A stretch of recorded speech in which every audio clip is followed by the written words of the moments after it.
السلام علیکم ورحمۃ اللہ وبرکاتہ۔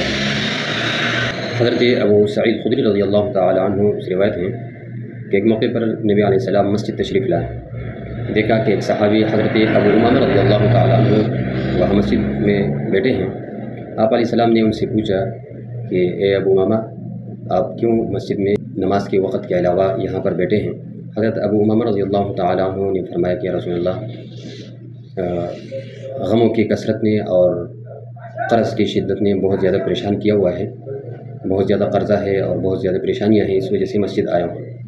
آپ علیہ السلام نے فرمایا کہ میں آپ کو ایسے کلمات نہ بتلاؤں کہ جس کی وجہ سے آپ کے غم بھی ہلکے ہو جائیں اور آپ کے قرض بھی ان الفاظ کی وجہ سے ادا ہو جائیں۔ پھر نبی علیہ السلام نے یہ کلمات ارشاد فرمائے: اللہم انی اعوذ بک من الہم والحزن واعوذ بک من العجز والکسل واعوذ بک من الجبن والبخل واعوذ بک من غلبۃ الدین وقہر الرجال۔